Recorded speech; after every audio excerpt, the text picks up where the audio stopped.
All right, so welcome to lecture 7, Principles of Taxation. And here we're looking at employment income. Employment income.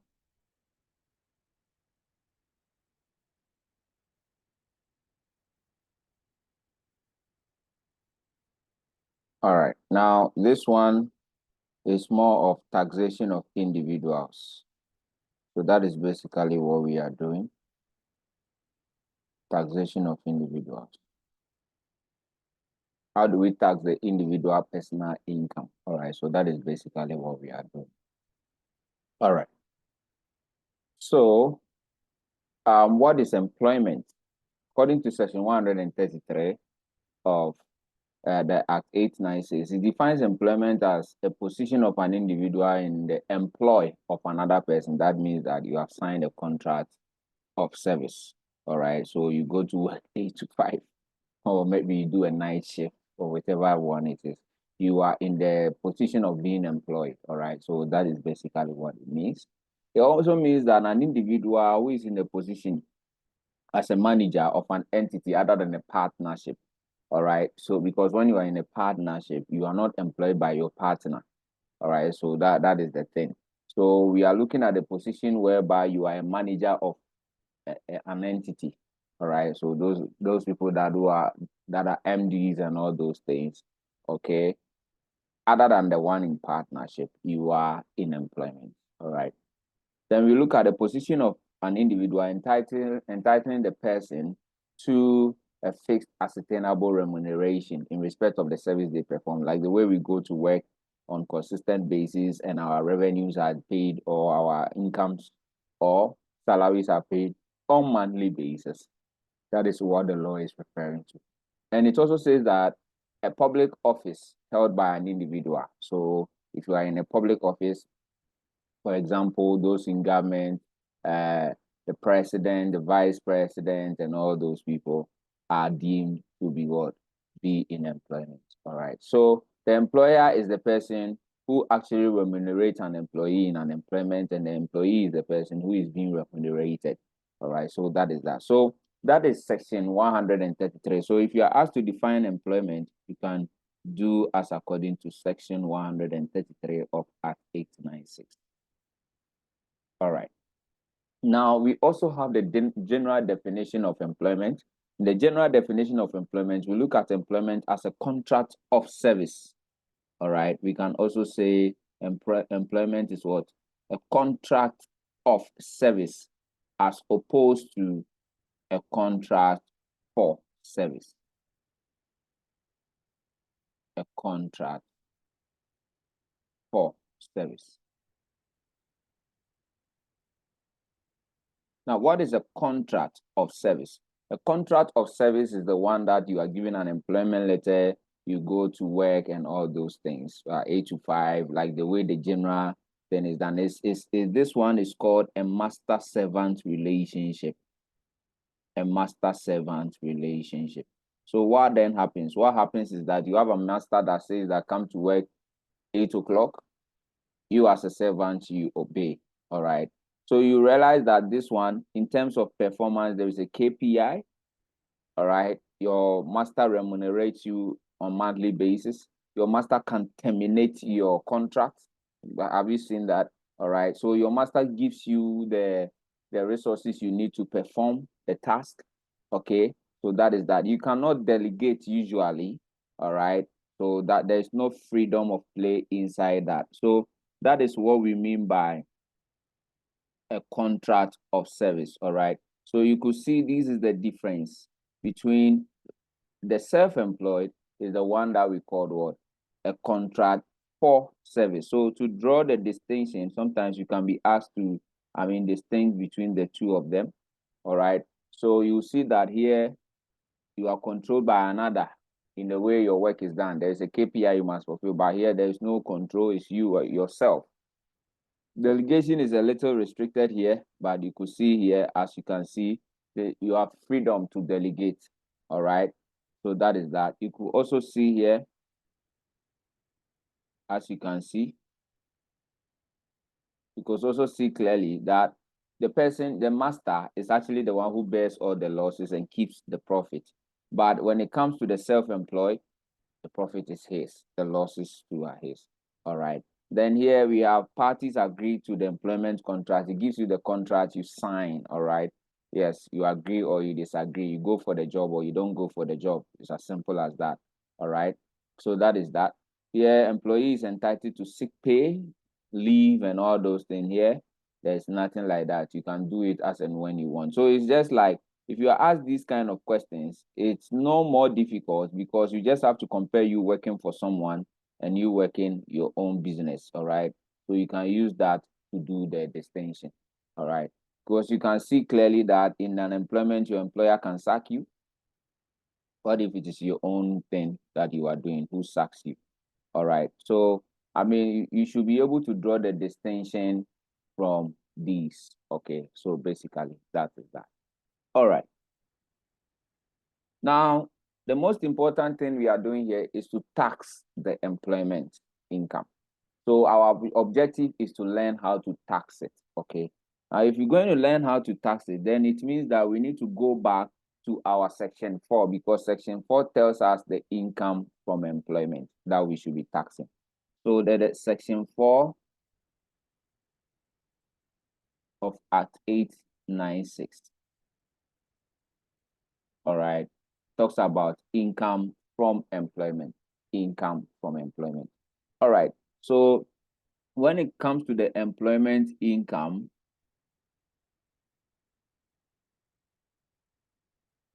the law posits it at gains and profits associated with the individual's employment.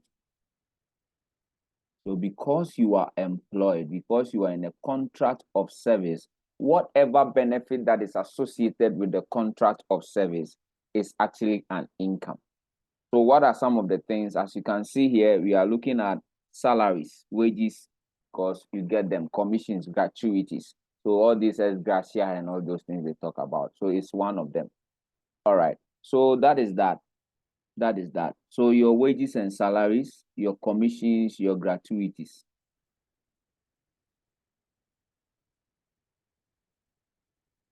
So like you can see. All right. So it's anything that you benefit because of the employment, anything, something that if you were not in the employment, you would not have had it. All right. So that is that. Overtime pay is one of them. So we will look at how to calculate overtime. All right.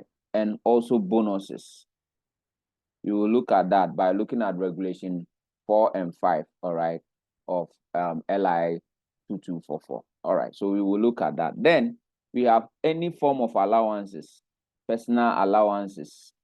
All right, personal allowances, all forms of allowances, unless those ones that are what? Accountable, unless those ones that are accountable. All right, so far as it's unaccountable,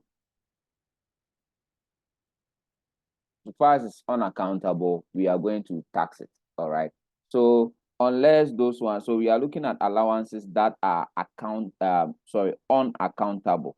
So what I said is that unless those ones that are what? Accountable. So all allowances, all unaccountable allowances.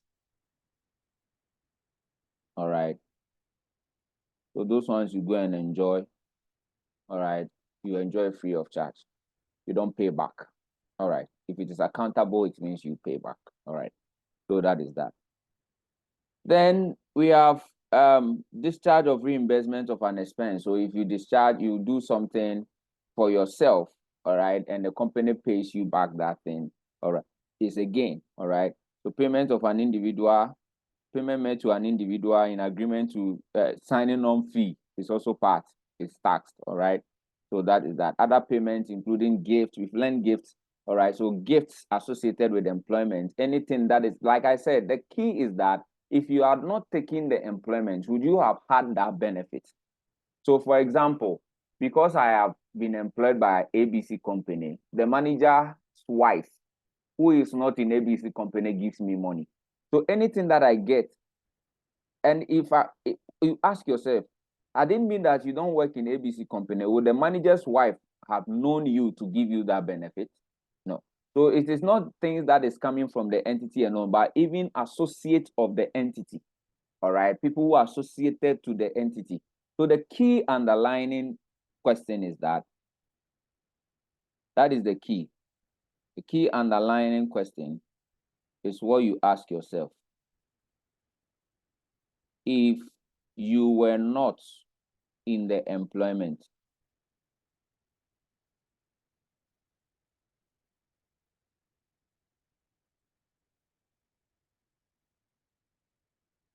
would you have had that benefit?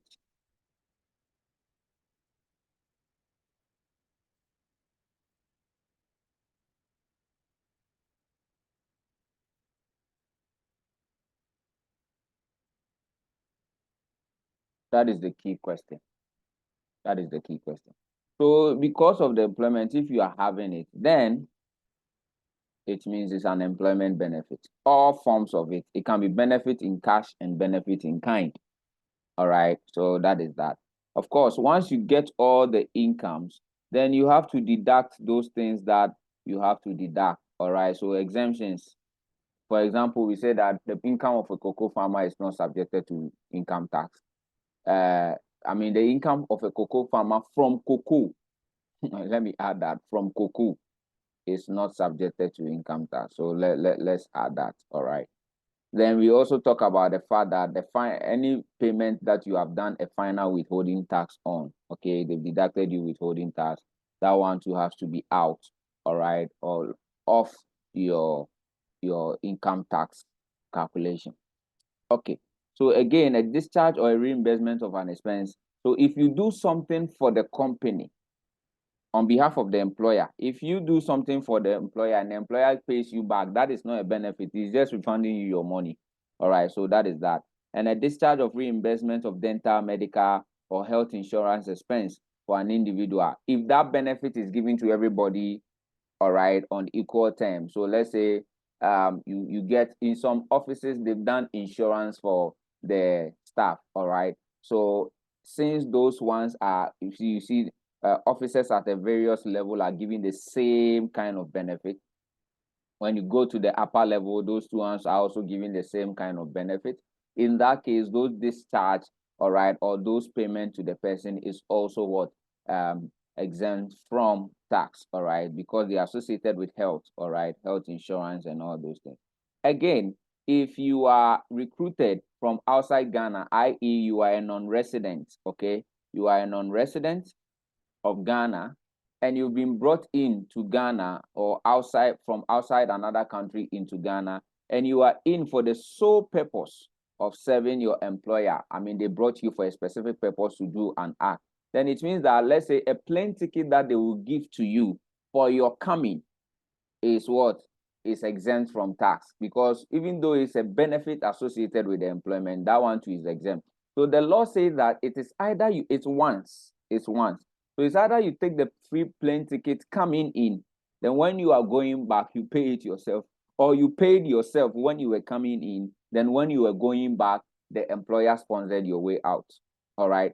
Now, the key is that if you came in, the employer paid, and you are going out, the employer paid, then it means that one of them will be taxed. So you don't get the two. All right. And again, let's say you were coming with your wife. That part of your wife, if the employer pays for your wife, please, it's a benefit and it is taxed. So we are looking at only you, unless your wife is also part of the employment contract. All right. But if you are coming and you come with your wife, then it means that part, your wife part, will not be exempt from tax. It will be added as a benefit you have received. And in all these things, and again, the situation is different if the employer actually gives you the money.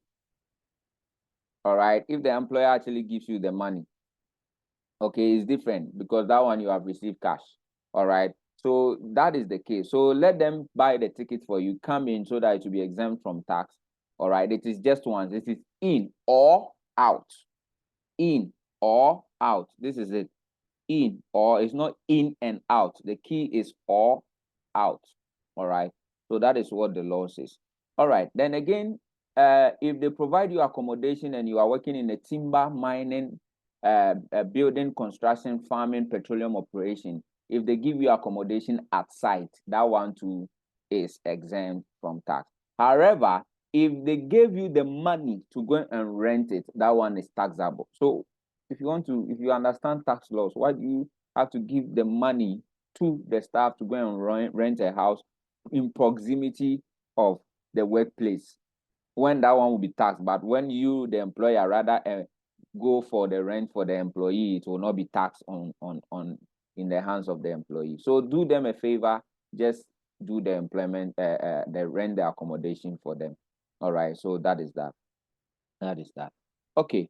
Again, you see in most of the offices where lunch is bought for staff. Okay. Now you cannot tell how much lunch the person ate in an office. So it means that you brought the food in the office, everybody chop, serve yourself. How can you say Kofi Mensah took 10 Ghana cedis out of the food? Because it is very difficult to actually discriminate it. We call it a non-discriminatory basis. You cannot tax the individual for that. However, if they give the person the money to actually enjoy the lunch, that one is taxed. All right, because that one you can actually see how much was allocated to the person. Again, redundancy pay is also exempt from tax. All right, redundancy pay is exempt from tax. All right, so these are the things that you should know. Okay, these are the things that you should know. All right, so basically that is that. That is that. All right, now let's look at the format of employment income, because that is what we are going to be dealing with. So first of all, you pick up the issues in here. You see, if you are given a question, you need to set up the templates, right? So you will need the name of the employee, all right? So name of the employee, and these days, even 10 is necessary, all right? Then the year of assessment. So you need the name. You need the name. So you say Adjoamansa.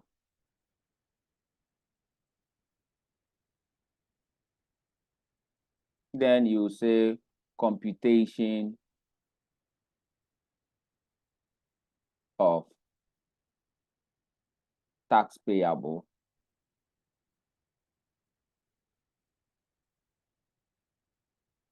All right. Now, so we talk about year of assessment.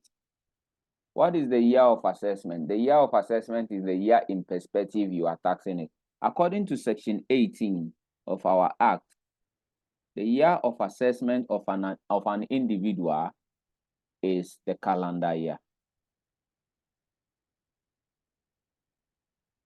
So if it is 2020, it's 2020. If it is 2021, it's 2021. All right. So basically, that is that. So if it is 2020, then you put the year 2020. If it is 2023, you put the year 2023. All right, so that is that.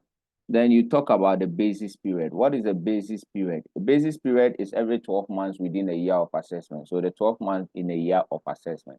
All right. So that one too, according to the same section 18, all right, of Act 896, it is also the calendar year. So that one will be therefore what? 12 months within the calendar year is 1st January 2023 to 31st December 2023. So it can't be any other 12 months than from January to December. So bear that one in mind, because the examiner is tricky, but it cannot be any other 12 months rather than from January to December. Any other thing you do, you are wrong. All right. So then the next thing you do, so you underline what you do, then you bring in your currency sign. If you have to put 00s there, you put 00s there. So the next thing you do is to what? Learn how to calculate basic salary. All right. So you have to learn how to calculate a basic salary. Of course, there are two ways. So in terms of the basic salary,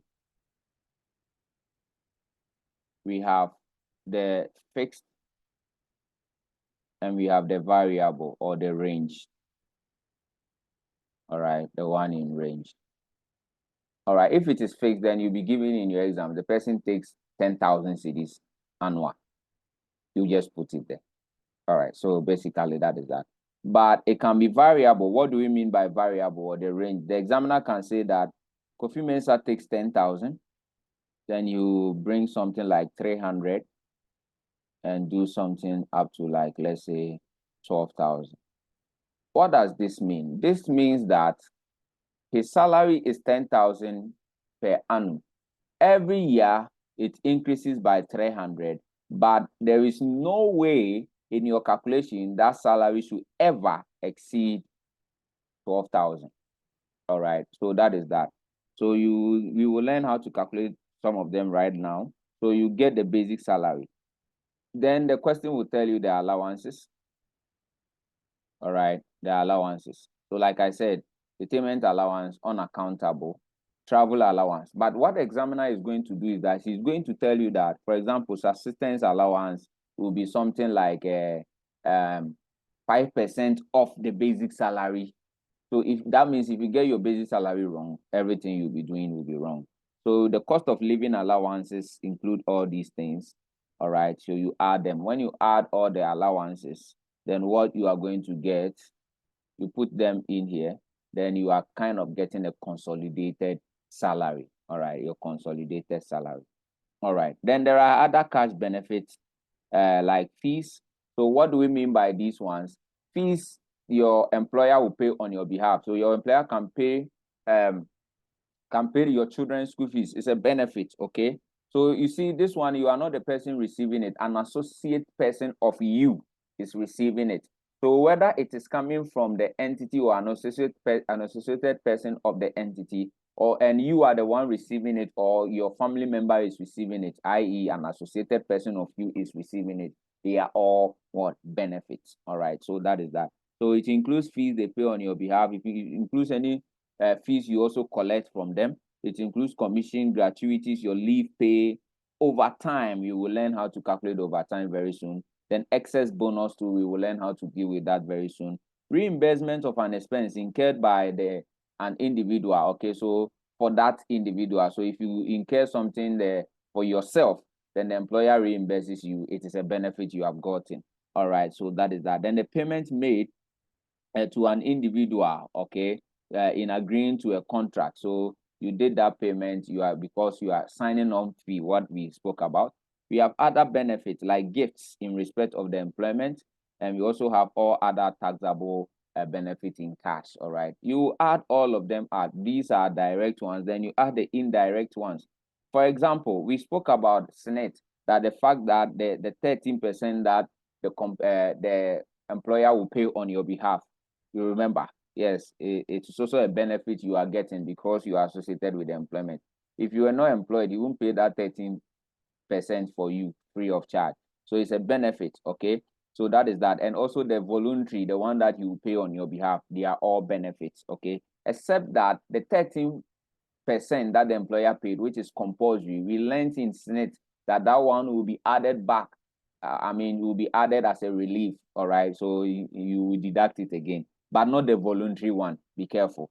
All right, so that is that. So all those things we spoke about are here. Yes, all those things that we spoke about are here. Then we have other non-cash benefits. Car element. If the entity gives you a car, we will learn about it. If the entity rents for you, unless that rent is within proximity of site of a mine in petroleum, farming, and all those things, that one too is taxed. We will look at loan benefits, quantification of loan benefits. We will look at utilities, where they give you a house help, they give you a garden boy, and how we tax those things, okay? So that is that. Then overall, you get your qualifying income, all right? Then you add any other non-cash benefits that you are supposed to add, all right? So from there, when we get our assessable income, what is assessable income? Income from your employment, all right? The assessable income from your employment, anything that is associated, those are what we talked about. Anything that you wouldn't have had if you had not taken the employment. So we will take out all the reliefs. You remember the reliefs? Okay, these are what we call upfront reliefs. Upfront reliefs. All right. So do you have, is it applicable to you? Do you have, we explain this, we also explain all these reliefs. All right. Then the social security, the 13% is deducted, and also the one, your own 5.5 is also deducted. All right, so that is that. Then we have, you see, remember the voluntary one, the one that you, the employee, you paid, not the one that the employer paid. All right, so be careful. Mortgage interest, yes, it's a new thing that came up. You are allowed to deduct mortgage interest, all right, on monthly basis. All right, then we have contributions and donations to a worthwhile cause, which is section 100, all right, which is section 100. So that is that. You are allowed to deduct that one too. All right, so when you add everything up, okay, then you get you deduct from your accessible income, you get what we call chargeable income. So what is chargeable income? Chargeable income is your accessible income minus all allowable deduction, all right? So that is that. You get the chargeable income. Now, if the person had any foreign income, all right, so any foreign income that the person has will also come in, then you will less the tax associated with that one, then you bring in an additional income. So you get total chargeable income from employment. All right, you get that. Then is there any other income from business? You add any other income from investment, you add that one too. Then you arrive at total chargeable income. Then you apply the graduated tax rate. All right. So if you employ the graduated tax rate, that will be the tax charge. All right. So you apply it. Then you less any tax the person had paid already and any withholding tax credit the person has. All right, then you get the tax that is he's supposed to pay, whether outstanding or a credit that he has. All right, so that is how we go through. So now let's stick to how we do our basic. We've talked about the year of assessment and the basis period already. So how do we do the basic salary? How do we go around to do the basic salary? Like I said, you can be given this something like this. Now Adele is employed on 1st October 2015.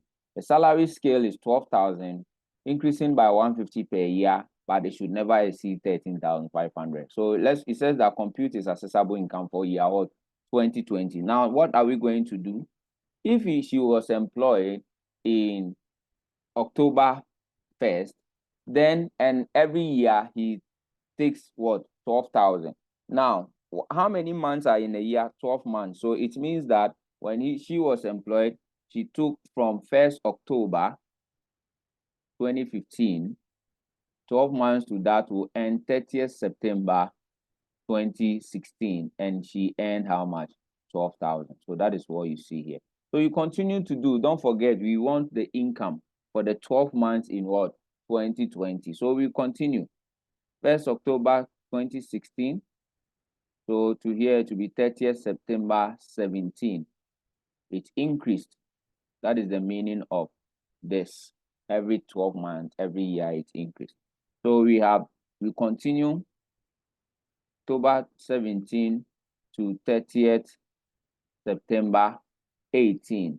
That gives us what? We will add and it will give us 300. So we are adding the 150, 150, but it should never exceed 13,500, okay?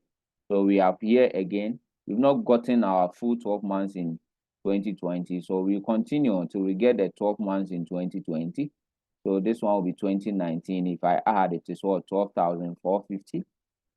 I continue again.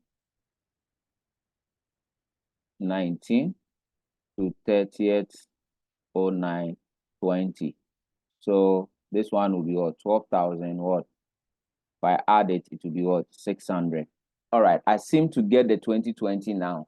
So I've gotten 20. How many months will be in this? How many months do you think will be in this? So it means from my first January 2020 to September will be in here. So I'm getting 9 months somewhere here. But it's not done. So it means I need to continue 10 2020 to 30th 2021, which means that from this 10, I'll get my December, October, November, December. That is 3 months. I'll get it here. And it is 12 what? 750, right? So I'll get 3 months out of that. So in that case, I'll get my 12 months all together. So let's do the calculation. So if I now have 12,600 multiplied by 9 over 12, that gives me 9,450. 9,450. And if I do 3 over 12 multiplied by 12,750, that gives me 3,187, all right, 0.5. So total, it tells me that my year of assessment, the basic salary for that will be plus 9,450. The basic salary for this is giving me 12,600 and what? 37.5. All right, so that is that. That would be my basic salary. All right, so you see how we do it? Yes, you will be doing it until you get to the 12 months you need out of the year of assessment. So that is basically how you go around it. So like you see here, that is what is done. Look at this one. Yeah, Kobna Louise was appointed as an accountant of PYA company on a salary scale of 24,000, by 4,800 to 48,000. Effect from 1st October 2016. On 1st October 2018, the salary scale changed. All right, so and it's supposed to be like this. So they changed the salary scale. So we are supposed to calculate his chargeable income for 2019. How are we going to do that? All right, the anniversary of, you see that this one, the anniversary has changed. You see, the anniversary has changed. So don't forget, this is what we are going to do. We are supposed to work for which year? 2019. It's the same approach. So on 1st October 2016 to 30th 9 September 2017 is 1 year. And it started with what? 24,000. All right, so that is that. Then it will increase from this date, 2017 to 30th, which, okay, it increased here in 20, so we are still in it. 2018, that means that he will receive what? 28,800, because we are going to add 4,800 to that. So it will be 28,800. So that is what we have here. But when we got to this date, we are told that his salary was what? 42,000. So if you go through, this is how it's going to be. We have 30th September 2019. We are told that his salary was changed to 42,000.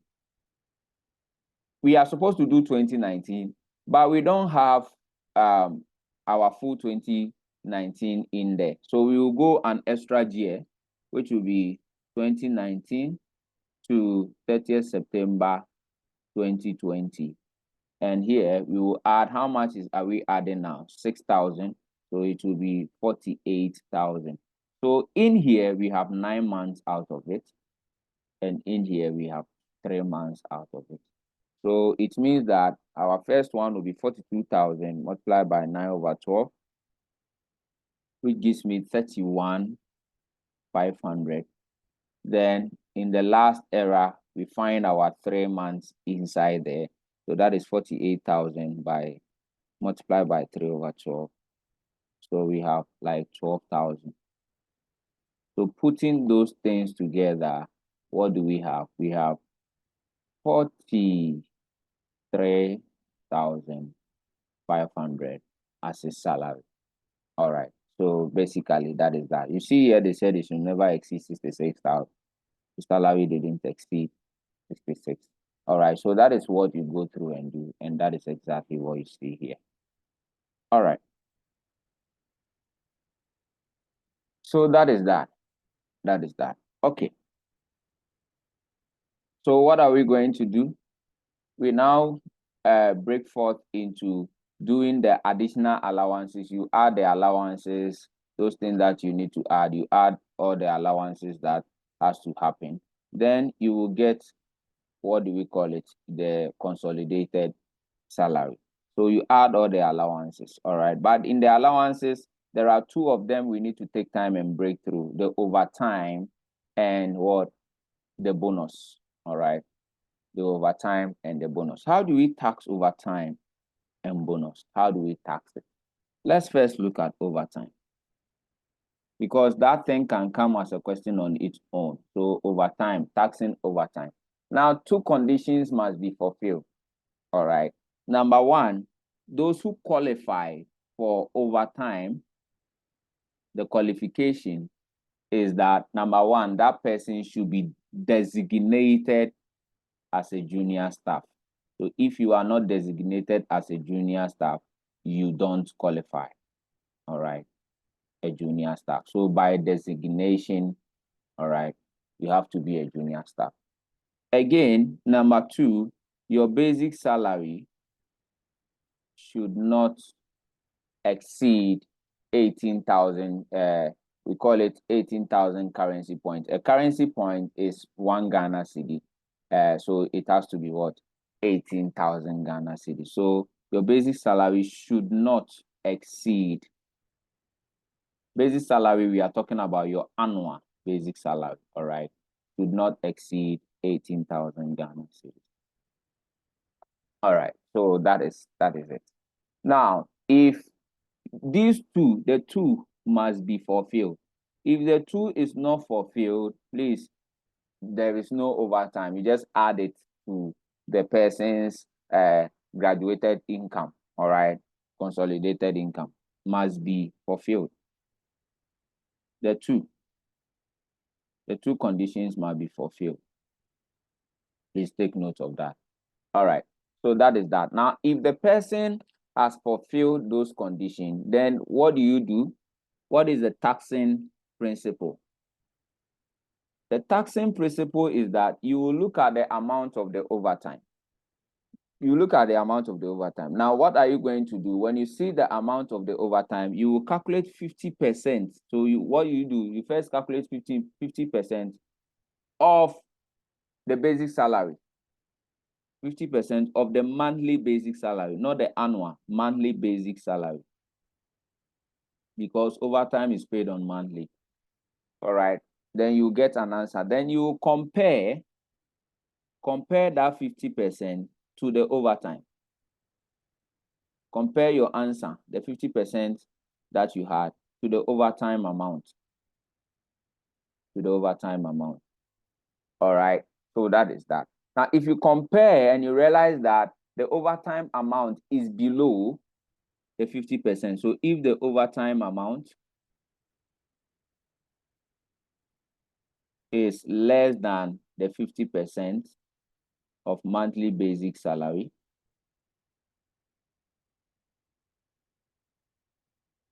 then it means you will tax the entire overtime at 5%. And please, that 5% is final tax, which means that it will not appear, that money will not appear in the consolidated income anymore. But what if the overtime amount is greater than the 50% of the monthly basic? How do we tax it? What will happen is that you will tax up to the 50%, the 5%. So up to the 50%, you will tax it at what? 5%. All right. Then any excess is taxed at what?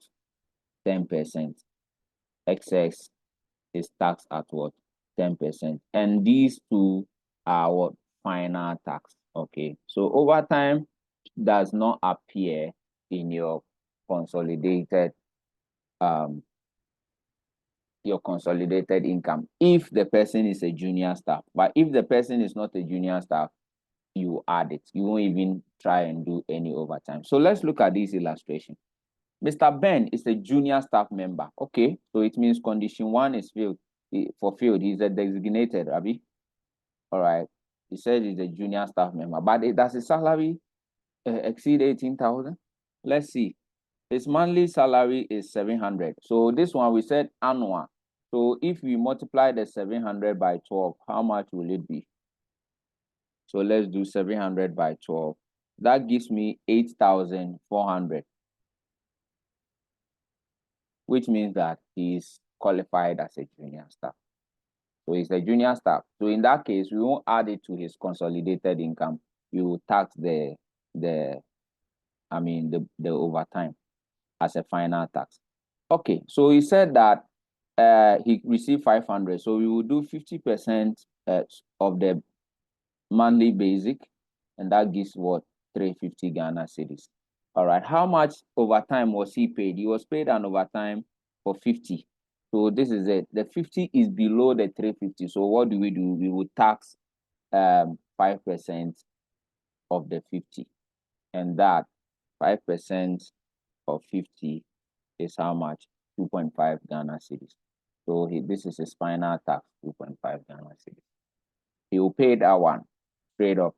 So you won't add it to his graduated consolidated salary. All right. So basically that is that. That is what you go ahead and do. All right. So this is it. Then we have Mr. Ben. Now in August, he is paid 500 in the month of August, another overtime. We are supposed to compute his overtime. This is the same Mr. Ben. His salary is 700 cedis basic. And when we multiplied, we realized that it was 8,400. Is that not it? Same 8,400, which means that he is an overtime. So the question is that Mr. Ben was paid another one. Now, since he's a junior staff, he qualifies. Let's look at it. What do we do? 50% of his monthly basic. We did it before, and it was what? 350. How much overtime is he paid in this time round? He's paid 500, which is exceeding the what? The 350. So we said up to the 50%, which is the 350, will be taxed at 5%. Then the remaining 150, which is the excess, will be taxed at what? 10%. So what do? 350 by 0.05 gives us what? 17.5 cedis. Then here, my guess is that it will be what? It's 10%. So 10% is like 15. Is that not it? So 15.0. So total will be what? 32.5. Final. All right. Final. So it won't appear in our employment income computation anymore. So that is that. That is that. All right. Let's pick more example. It says that Atakofi is a junior member of Use Limited. All right. And he's paid a monthly salary of 2,000. So designated junior staff, yes. But what about the other qualification criteria? He's paid 2,000. 2,000 monthly. So 2,000 by 12 will give us 24,000, which means that he's disqualified. All right. Even though it's the two must be fulfilled. Remember, two must be fulfilled. So even though he's a junior, they said he's a junior staff member, but his salary is more than 18,000. In that case, what do? The entire amount they pay him as overtime, which is this 500, will be added to his graduated taxes, consolidated income. So you will have his basic salary for the month 2,000. Then you will add overtime. All right, overtime. So the overtime is 500. So his consolidated income will be what? 2,500. So this is how it will be. If there are allowances, you continue with it, then you find the chargeable income and you tax. So have you seen the difference? Yeah, so be very, very careful. All right. Then we have Alfred Dusa. Another question. We have Alfred Dusa. Now, Alfred Dusa is a senior staff. This one, he has already been disqualified by designation. So he's a senior staff, so you don't even continue. But perhaps if you see this, his salary is 1,490 per month. So if you had multiplied it by 12, you have 1,490 by 12. That gives me 17,880. You could have qualified, but the question said that he's a senior member. So by designation, he's already disqualified. So this one too, what will you do? This is his salary. Basic salary was 1,490. then you add this overtime. So it will pass through the consolidated salary.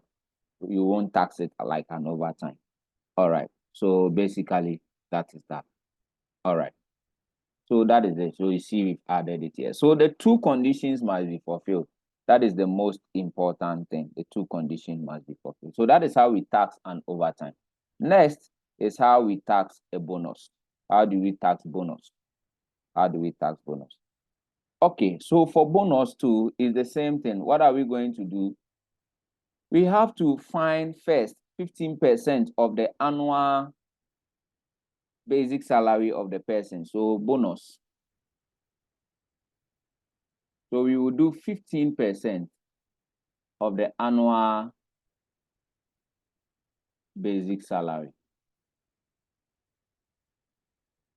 And when we finish calculating the 15% of the annual basic salary, what do?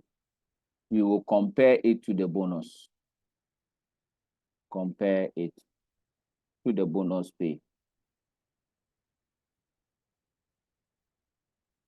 All right. So now, if the 15%, all right, or let me say, if the bonus paid is less than the 15% of the annual basic salary, what is the tax principle? If it is less than that, we are going to tax it as 5%. Then we are good. We are good to go. Is that okay? So that is that. We are good to go. Now, what if the bonus is greater than the 15% of the annual basic salary? If the bonus is greater than the 15% of the annual basic salary, then what are we going to do? What we are going to do is that we are still going to tax the thing. All right, we will tax it like we've taxed this one.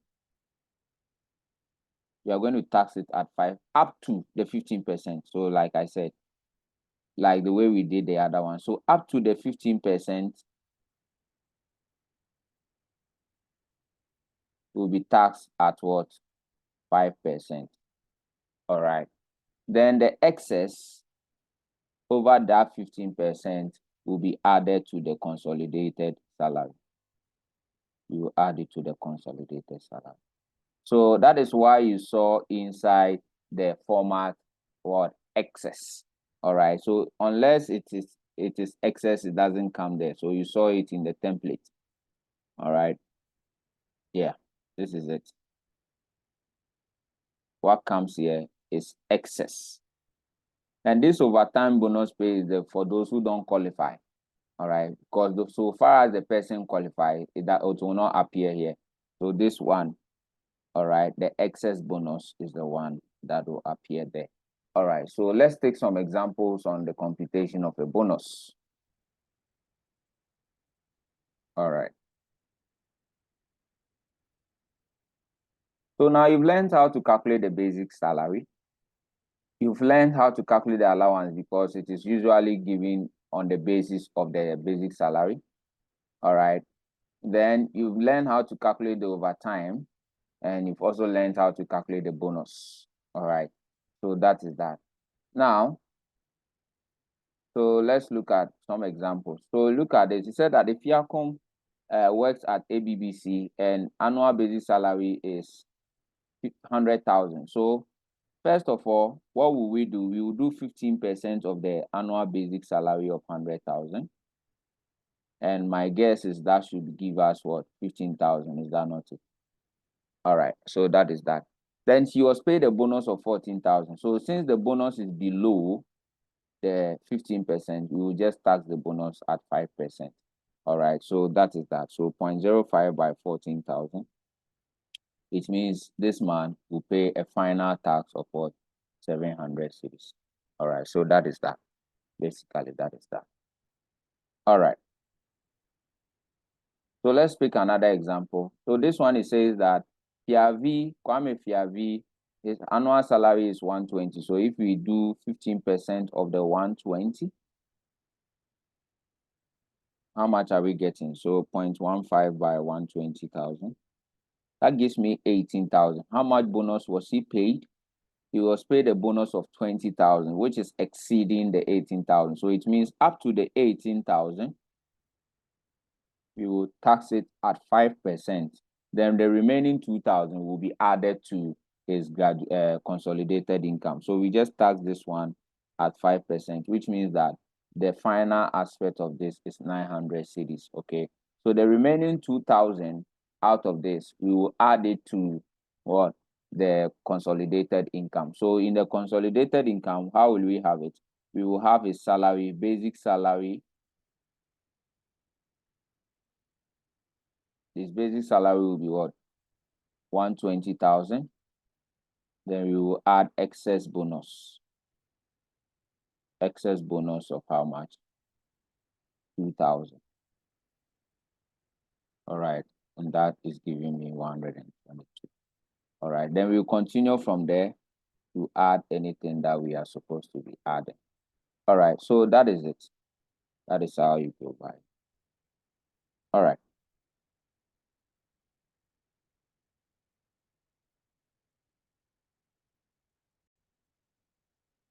All right. So that is how we tax it. Now, for casual workers, we tax them at a withholding tax of 5%. So that is that, a final withholding tax of 5% for casual workers. All right. Now, who is a casual worker? A casual worker is somebody's, it's a worker who has been engaged on a seasonal or intermittent basis. His work is not on a continuous. His work doesn't go on for 6 months. So on that case, you realize that he comes in, works for 6 months, and he goes. All right. But if it exceeds 6 months, he's not a casual worker. All right. You apply it will go through like a normal person's salary. All right, where you do the consolidated income and you apply the graduated tax system to tax the person. All right. So that is what you should understand. So far as you can know that he's a casual person, then fine, you can apply the 5%. His work does not continue, but his salary too is calculated. For them, they don't take salaries, they take wages. All right. They take wages. They take it on daily basis. His salary is computed or his wages is given to the person on daily basis. And he works on intermittent basis, and his timing does not exceed. All right. It's not, how do you write this? It's not greater than, all right, not greater than 6 months. Okay, so please take note of that. So it says that Benjamin Fio is a casual worker inside the Tema Harbor. His total monthly salary for July was 243. All right. Then his tax liability will then be 5%. All right. You tax it at 5%. That's all. So it hadn't been that he's a proper employee. You realize that he may even be in the 0% bracket, but he is not a permanent or a temporary worker. Okay. So that one, you do a withholding tax. It's like he came to do a service. All right, that kind of thing, or a works. So that is that. For a temporary worker, as for a temporary worker, the temporary worker will pass through the graduated tax system. But even it says that it also his own is that a temporary worker means that the person who is employed for a period of not less than 1 month. All right, and he is also not a permanent staff. Okay, so he's not a permanent staff. But even though he is not, his salary will pass through using the graduated tax system under the first schedule. And if you apply it, all right, as at 2016, this is the amount that he would have paid from the graduated tax system. All right, so that is that. A part-time person will suffer, if the part-time person is a resident person, you will suffer 10% withholding. All right, so that is that, 10% withholding. Then if the person is a non-resident, that person will suffer a 20%. All right, so that is that. So look at this illustration that you have here. We have Dr. Peter Adams, a gynecologist. All right. The gynecologist at the Ridge Hospital, and he serves as a visiting gynecologist as the Safe Mother Clinic. All right. Now he's paid this amount 5,678.9 on the service he does at the clinic. So what do? This one, and it's not a final tax anyway. So what that means is that you are going to tax him 10% withholding on account. It's not a final tax. So it means that if the question has given you the net, you will find the gross, which means that since it is, when we learned this thing in the withholding tax lecture, since it is on account, it means that the gross money of this will be added as his income, and we will take this tax tool out. All right. So this one will be income, other income from employment somewhere. All right. Then this tax will be a tax that he has paid. So this one will still be added as part of his consolidated assessable income. All right. So be careful. Be careful. You add it up. All right. So that is that. Okay. So please go through that and you will be able to. So these are the rates. These are the rates, because in a lecture where we will solve a full question, we will apply the rates. Okay, we will apply the rates. Okay. So that is that. Go through and see how we will be applying the rates. Okay. So basically, that is that. Now, we spoke about this payment of passage of an individual in respect of first employment. You remember, we said that it's either you take the free one when you are coming in, or you take the free one when you are going out. But if the money is given to you, that one will be added as a benefit. All right. Because we don't know how much the ticket actually costs. All right. So that is that. In case you add your family members to our benefits. All right. So that is that. And we talk about benefits in kind. Okay. So benefits in kind. If you remember, I told you that we are looking at the person doing certain things for you. The person is paying your children's salary, so, or the person is giving you a television. You value the television, you will add it to the income of the person. All right, so that is that. And we also spoke about providing accommodation to employees, providing education to the employees' children, and all those things. We spoke about that. All right, we tax all those things. We tax all those things. Payment of utility bills and all those things. We tax them. So let's look at how we tax these things. First of all, we want to start with loan benefits. Loan benefit. Then we will look at accommodation. So those things, we had loan benefits, quantification. We had what? Car element or vehicle element. We also had rent element, you remember? Then we had utilities. So let's look at how we deal with this. Okay. So how do you do the loan benefit? You see, employers are not meant to be giving staff loans. Loans are given by bank. But sometimes to make the employee job sometimes easier, they give some benefits. All right, they give some benefits. And again, I've already said that sometimes they give some benefit in kind. They give them a television. So this one, the first one we're looking at here is the quantification of benefit in kind. Quantification according to market value. So you quantify it. Let's say your employer gave you a television. And that television is, let's say, costing 5 or 50,000. The television is 50,000. He gave it to you free of charge. Please, in that case, this 50,000 will be added as a gift. Okay, so it's either, so this is a gift coming from employment, associated with employment, so you add it to the employment income.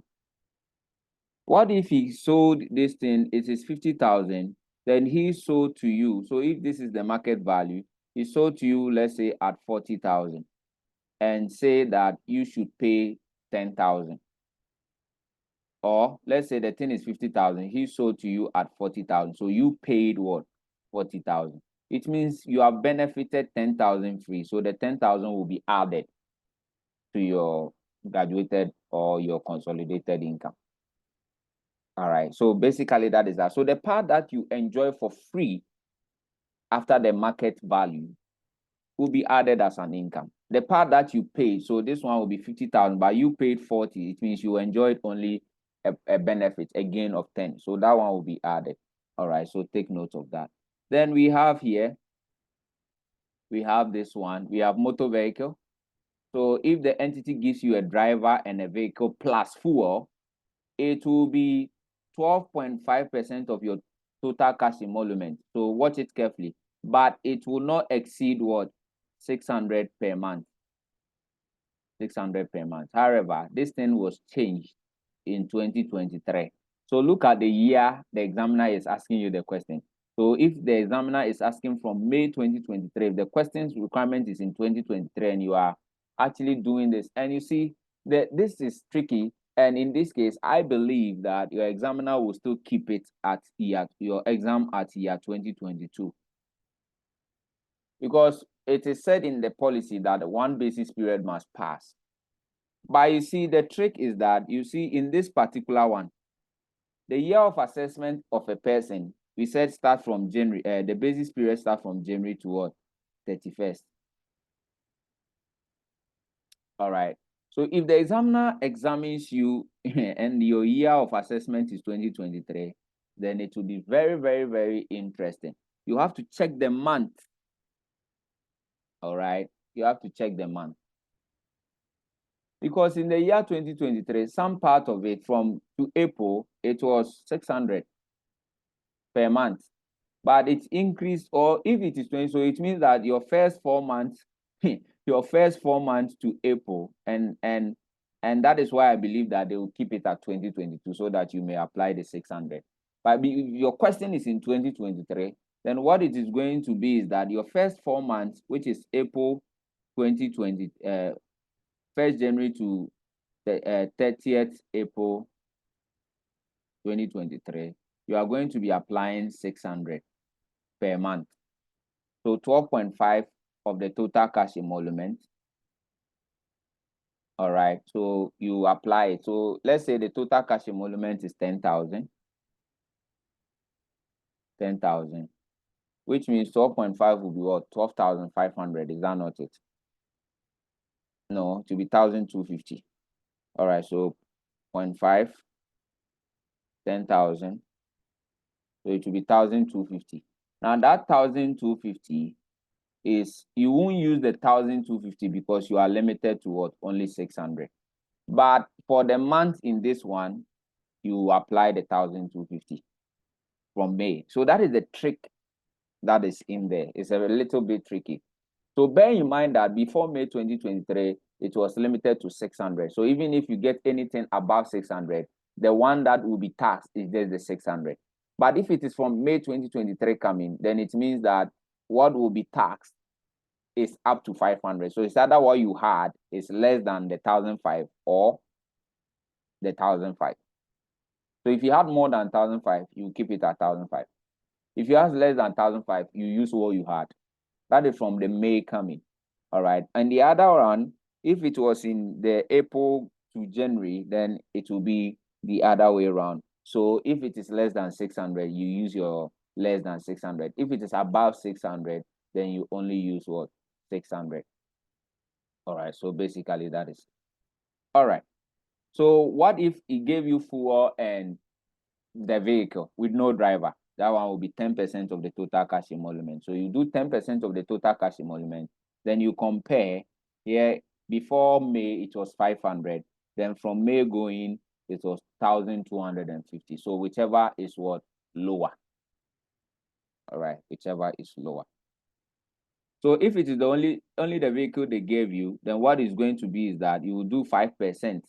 All right, and you compare it with 250. All right, so that is that. From May coming, it was 625. Fuel only, it is 5% of the total cash emolument. So that one is like just like the vehicle. But if you have all the three together, it's 12.5. If you have 2 of them, it is 10%. You have just one of them, it is 5%. All right, so that is that. Okay, so here, if you had the 2, is compared with 500. 1 is the breakdown of the 500. If you had the 2 years, 1,250. All right, if you have 1, it's the half of the 1,250. But if you had all of them, you are looking at 1,500 and 600. All right, so that is that. Then the accommodation too, the same thing. All right, if you have accommodation with furnishing, it is what? 10%. Okay, 10%. Accommodation with furnishing is 10%. All right, 10% of the total cash emolument. Then if you had only accommodation without furnishing, is 7.5. If you had only furnishing, so it means that inside the 10%, you have 7.5 accommodation, then 2.5 furnishing. If it is a shared accommodation you are sharing with someone, it is also 2.5. All right, so basically that is that. Okay, all right. So that is what you have in there. Then we talked about provision of employment at site. If the employer does it for you, it is exempt. If it is not at site, it is not exempt. If the employer, even if it is at site and the employer gave you the physical cash for it, it is taxable. All right, so please take note of these tricks the examiner will give you. Then let's come to the quantification of the loan. So loan quantification. All right. Now this is not always applicable. All right, so you have to check the situations where it is applicable.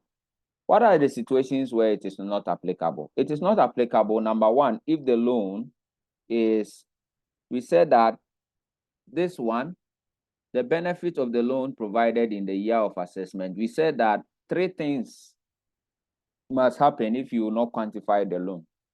The loan must be from the employer to the employee. Number 2, the term of the loan should not exceed 12 months. Then that loan you are taking plus any other loan you are taking before, all right, that is outstanding, should not exceed the 12 months, should not exceed. So this is what he's saying, should not exceed 3 months basic salary. So number 1 is the fact that the employer must give you the loan. All right, this is the flow of the loan benefits. Number 2, that loan that you are giving should not, the term should not exceed 12 months. 12 months. Then number 3 is that that loan plus any other loan outstanding you have taken from him should not exceed 3 months basic salary. 3 months basic salary. If any of this is breached, then you are going to quantify the loan. If any of this is breached, you are going to quantify the loan. All right. So if it is breached and you are quantifying the loan, how much are we going to tax? All right. In case it is breached and you are going to tax, what will you do? You are going to do 1/4. 1/4. All right, of that loan interest. All right, 1/4. So this is what you have, 1/4 of the difference between the loan interest, what you charge, the employer charged, and you are going to do 125% of the statutory rate. All right, so that is that. Or this one, just take that is when you are doing the penalties. All right, sorry about that. It has stuck in my mind. But you are going to do the loan interest minus the statutory rate. Statutory rate. That the statutory rate is the Bank of Ghana monetary policy rate. All right. So you are going to do 1/4 of that. Okay, and you multiply it by the loan outstanding. All right, so that is what you see. So he said that here you quantify the loan, the difference between that. All right, then you are going to do the difference between one and the statutory rate. All right, that is applicable. So that is what is going to happen. 1/4 of that will be taxed. All right, 1/4 of that will be taxed. What do you mean by that? You are going to be adding that money to the graduated income tax of the person. All right, so that is what it's going to do. It will be part of the assessable income of the person. All right, so that is that. That is that. All right. So in this case, what are we going to do? Let's pick up some example, all right, and practice it. And please, here the law says that it should be done on monthly basis. It should be determined. The loan benefit shall be determined on what? Monthly basis. Very, very key note that you have to take note of. All right. So now let's look at how these things are done. So let's use this illustration as our working example. All right. So now what happens? You see, we have these three people who work with a Don company. All right. Now, their basic salaries are given to us. Housing allowance, we have them. Transport allowance, clothing allowance, then the total cash emolument is what we have here. Besides the total cash emolument, the employee also received some loans. Kofi received 8,000 at a rate of 8% within 12 months. So what did we say? If you will not quantify the loan, number one, the loan must come from the employer. So Kofi received it from employer. Number two, what did we then say? We said that the loan term should not exceed 12 months. So here it is 12 months. Then the last one is that loan plus any other outstanding loan should not exceed 3 months. So if we take Kofi's own, for example, what is 3 months salary? So this is 56,520 divided by 12 months so that we get each month, multiplied by 3 months. So let's see, 56,520 divided by 12, multiplied by 3. That gives me 14,130. If that is the case, Kofi's loan is not exceeding that. So it means that there won't be any quantification of loan benefit in Kofi's employment income assessment. He doesn't qualify. Period. All the three conditions are met, so we won't do anything to Kofi. All right. So Amma received 16,000 at a rate of 8%, payable within 12 months. The loan term has exceeded 12 months, 24. He said it's 24 months. It has exceeded 24 months. So one of them is even breached. We won't even waste time to do the 15%, the 3 months salary. We won't waste time. We won't even waste time. So automatically, we have to quantify for Amma. So quantification for Amma. How do we do the quantification? So here, what much is the loan? It's 16,000, right? So what is the rate? So if we check, if you go like this, the statutory rate is 22%, right? So 22% multiplied by the 16,000 she has taken, multiplied by time, which is 2 years, is giving us how much? So 0.22 multiplied by 16,000 by 2 years is 70/40. 70/40. The loan, the company gave it at 8% of 16,000 by 2 years. So if you do it from the company's perspective, all right, how much is it going to be? They gave it at 8%, so 0.08, right? And that is 2,560. If we now deduct this thing from this, I'm showing you 2 ways you can do that. 7040. That gives me 4480. All right. What did we say? 1/4. All right. So if I do 1/4 multiplied by this figure that I have, multiplied by 1/4, it means that we are going to add this 120, 1120, and this is over 24 months, right? So every month you will be adding how much? Every month you will be adding 46.67 cedis to his salary. So for 12 months, which we are doing for 12 months, we will add 560 to that. So this is a way you can go around it.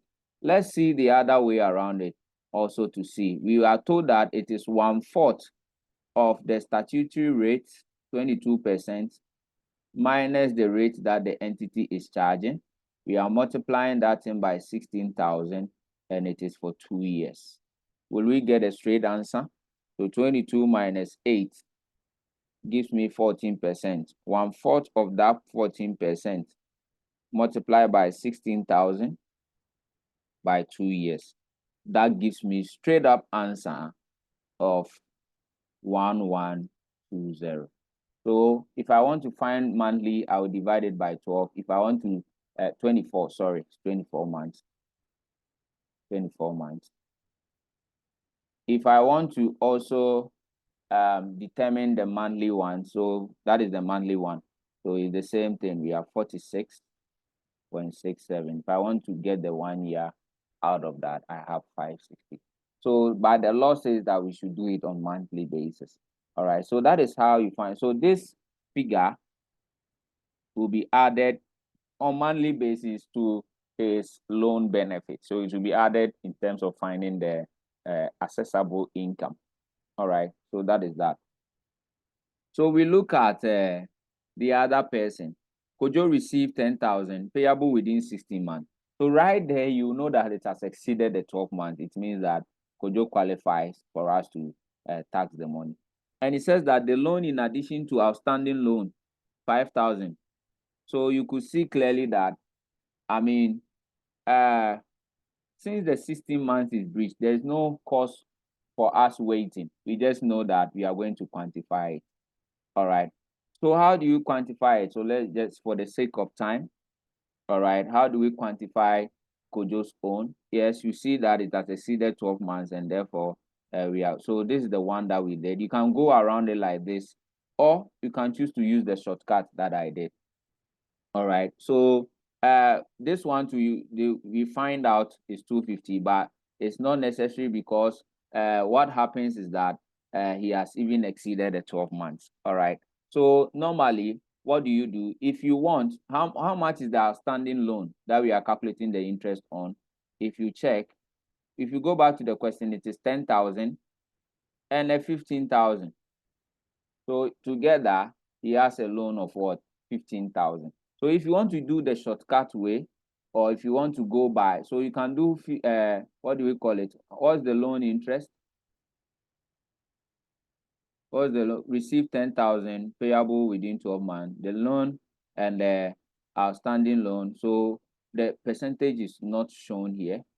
Perhaps he also received it at 8%. So you can use that. So as you can see, also 8%. But the 8% has to be communicated. We can't use an assumption. All right. Okay. Rate of interest is also 8%. All right. So you can decide to use, so you go by, if you want to go by the 22%, how much is the loan altogether? 15,000. All right. So how many months? 16 months. So 16 expressed in years will be what? 16 over 24. That is 0.67. So we all know that 12 months out of it is 1 year, right? Then the four months remaining is 0.33. So 1.33 years. All right. So that is that. Okay. So what will you get? So just for the sake of time, let's just, and if you do the 8%, you can also do that. Okay. So 1.33 years. So let's let's just go ahead. 0.22 multiplied by 15,000, 1.33 years. That is like, let me see if I add a 3. So basically, if you round everything, it should be like 4340. That is it. So you do for the 8% to 0.08 multiplied by 15,000 by 1.33333. All right, so that one too is like 1560. Okay, so if I go through like this and I deduct, so I have 4340 minus 1560, I have 2780. Now if I do 1/4 of this multiplied by 1/4, I have 695, and it is going for 16 months so that I can get each month. So each month is what? 43 cedis, 44 pesos. All right, so if I want 1 year, I can multiply this then by 1 year, 12 months. So by my 1 year, I'm looking at 521.25. You can as well do 1/4 straight up, 22. Let's see, 22% minus 8% if it will work. Multiply by 15,000, 1.33 years. So let's see. So 22 minus 8, that gives me 14. 1/4 of that, and I'm multiplying it by 15,000 by 1.3333. Yeah, it gives me the same thing. I'm having a figure around this. All right, so that is basically that. So because of rounding issue, that gave me 6.95. So rounding, all right, then you go ahead and divide by 16 months and do what you want to do out of it. So basically, that is that. So 43.44. So that is how you go about it. Those monies will be added, all right? Those monies will be added to the person, all right? So that is that. You could see that everything we've done is through it. It's just a matter of approximation, all right? So that is that. The difference is just coming out of approximation. So you could see clearly that this thing is coming out of approximations that you see here. Because if you see this 15,000, yeah, when you multiply, they have this. This one gives this. It's coming out of the approximation, especially this part of it. All right, that is how. Okay, so basically that is that. All right. We said that payment to the employee on non-discriminatory basis is exempt from tax. All right, health insurance and all those things were exempt from tax. Redundancy salary is exempt from tax. All right, so please take note of that. But here you have to be careful. So he said that generally payment on that is redundancy is when you are sacking the person, not when the person is leaving. If the person is leaving by resignation, his money is taxed. So get the difference between the two. All right, get the difference between the two. And some people too say, I'm going on leave, and if they don't go on the leave, they sell their leave. So if you sell your leave and you collect money, please, that one too is taxed. All right, so that is that. That is that. All right. So like I said, payment in lieu of notice. Okay, those ones are taxed. All right. Okay, so that is that. If you do by your own volition, okay, if you resign, that one you are doing it. All right. So he said that any salary received by employee while on leave as part of his income is taxable. All right. So that is that. If the thing is terminated and the termination is if you sack the person, the termination is from the employer, you can't tax the person. All right. That is that. But if the person resign, that one you can tax the person. All right. So please take note of that. The medical ones too, if it is on equal for equal people at the same level, it is exempt. But if it is not like that, please, that one is taxed. All right. So please be careful. Be careful. So payment of medical, blah, blah, blah, and all that is exempt from tax. All right. If it is available to all staff at a different on levels on non-discriminatory basis. All right. Please, that is that. Okay. So please take note of that.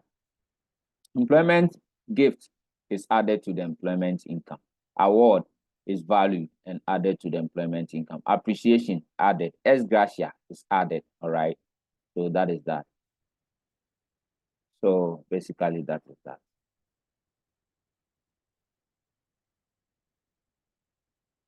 Okay.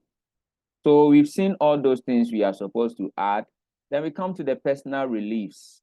All right. The personal relief, the thing is that you must submit a tax relief card. So if you want to go ahead and give the person the relief in the exam that you are doing, then ladies and gentlemen, state the assumption that the person has a tax relief card. If he doesn't have a tax relief card, it is not granted. So what are the reliefs? What are the reliefs? So we have the dependency, all right, the dependent spouse or child relief.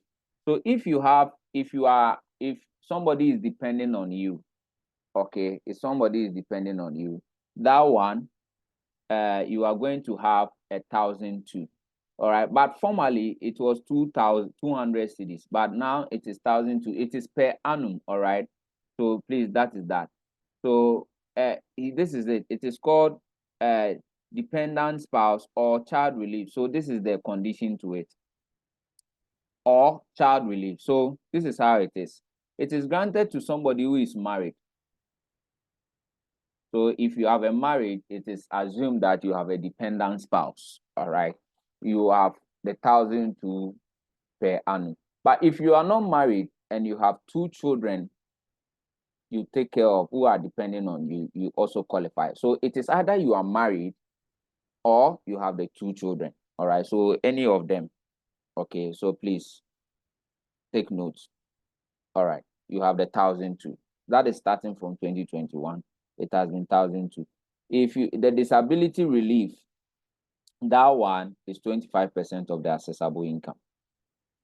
All right, that is the person who is disabled. The person whose income tax we are assessing is the person who is a disabled. Old age. So what is old age? If the person that we are assessing is an aged person, which means that the person is 60 years and above, that means that the person will have 1,005. All right, so please, that is that. Child education. Child education used to be 200, but now, since 2021, it is what? 600. And it is limited to 3 children who are in a recognized institution in Ghana. So if the person is not in a recognized institution by Ghana Education Service, that one too will not apply. All right, so please take note of that. Like this one, Kojo Bio is 59 years and single, but caters for 4 of his sister's children. So it means he will have the 1,002. Even though he's not married, he caters for 2 children. One of the children is in kindergarten, 2 are in high school, while another is in university. It doesn't matter so far as the 3 are in school. These schools that are recognized in Ghana, he will have the dependency and also the 3 children. All right, so he will have these 2 allowances per annum. Okay, so that is the aged relative. If you have aged relative on you, that one, each one of them is 1,000. So that is like 2,000. All right. Yes. But if you are, let's say, I have my mom, my brother, so my mom and dad. If I apply, it means my brother cannot apply for them.